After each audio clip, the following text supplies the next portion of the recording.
Assalamualaikum warahmatullahi wabarakatuh. Kami dari kelompok 5 ingin menjelaskan tentang peradaban Romawi kuno.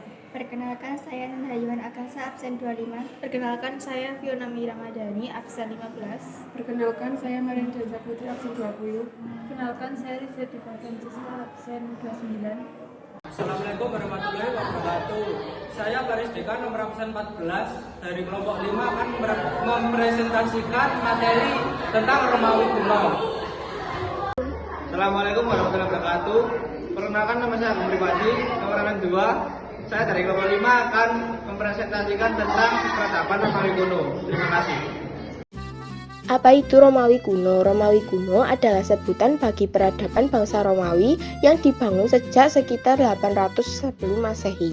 Peradaban ini dibangun dan dikembangkan oleh masyarakat di wilayah semenanjung Apennina atau sekarang dikenal sebagai Italia.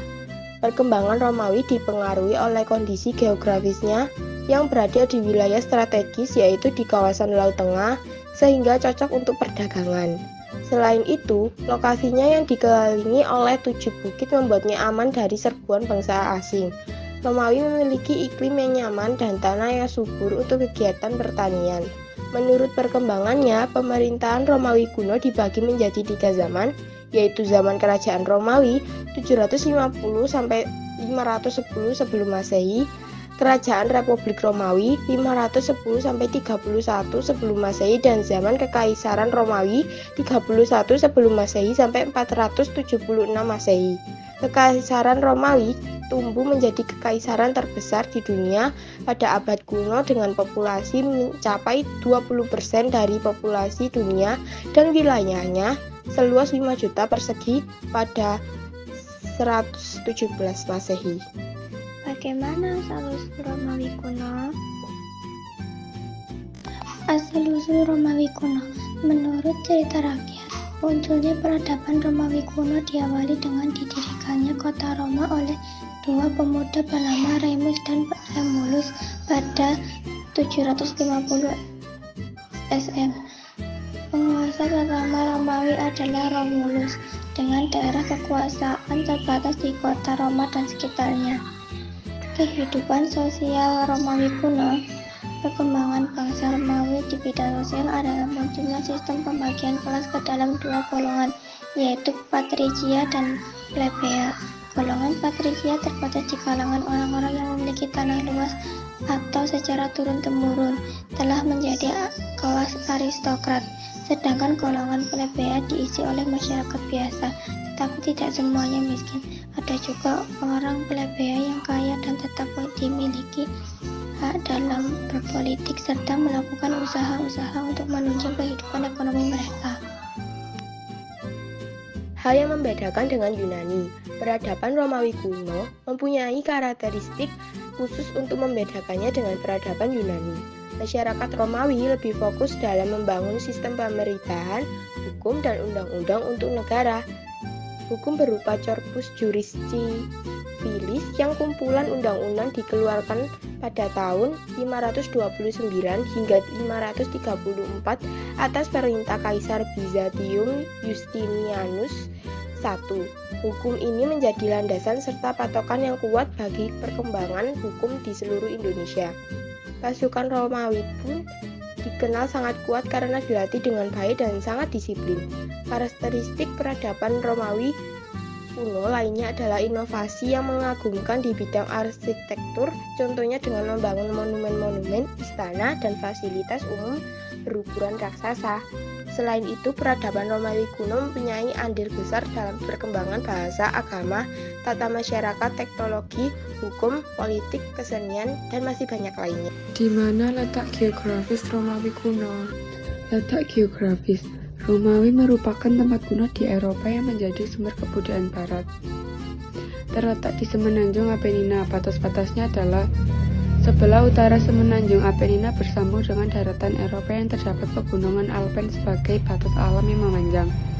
Sebelah barat laut yang memisahkan Italia dengan Prancis. Sebelah utara memisahkan Italia dengan Swiss dan Austria. Sebelah timur laut dengan Yugoslavia.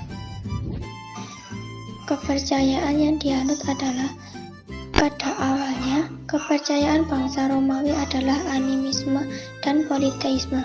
Masyarakatnya percaya terhadap roh-roh leluhur, dan sebagian lainnya percaya terhadap dewa-dewa yang dianggap memiliki kekuasaan terhadap manusia ataupun alam. Kepercayaan terhadap dewa-dewa ini dipengaruhi oleh masuknya kebudayaan Yunani. Kemudian pada masa pemerintahan Tiberius 14-37 Masehi, tumbuh agama baru yaitu Kristen. Penyebaran agama Kristen oleh Santo Petrus dan Paulus ke Eropa turut mengubah kepercayaan bangsa Romawi menjadi monoteisme. Pada masa pemerintahan Kaisar Theodosius 378-395 Masehi, agama Kristen dinyatakan sebagai agama resmi negara.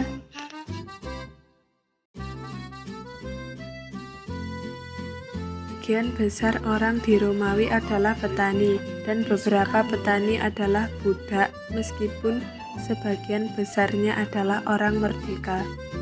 Mereka menanam gandum, zaitun, anggur, apel, bawang, dan seledri.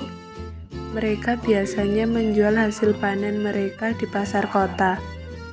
Bangsa Romawi yang semula petani, setelah mengalahkan penguasa Eretustika, kemudian menjadi bangsa penguasa besar dan menaklukkan wilayah yang luas sampai ke Laut Tengah. Bangsa yang semula petani ini kemudian menjadi masyarakat kapitalitas dan materialitas. Selain sebagai bangsa yang suka dengan perang, bangsa Romawi juga mengumpulkan kekayaan sebagai modal usaha. Mereka membeli ladang-ladang dan kemudian penggarapannya dilakukan oleh para budak yang didatangkan dari daerah jajahan.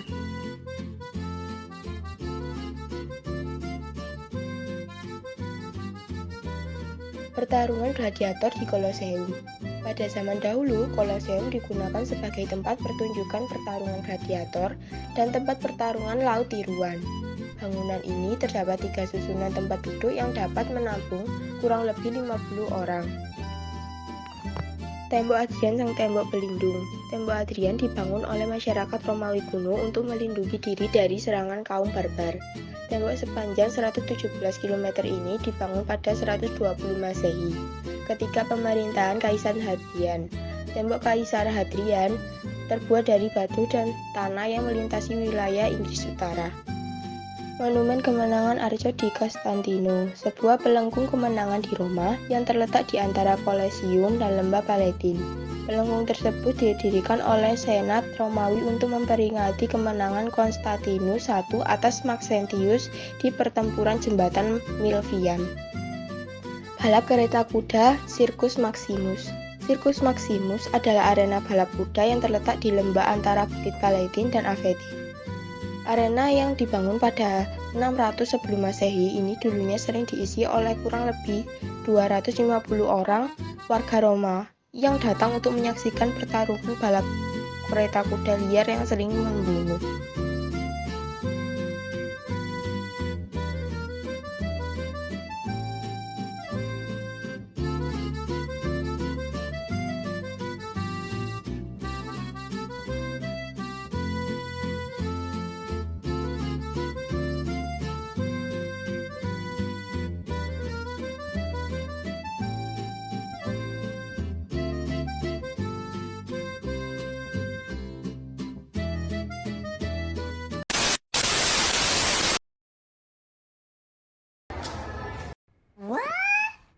Wabarakatuh.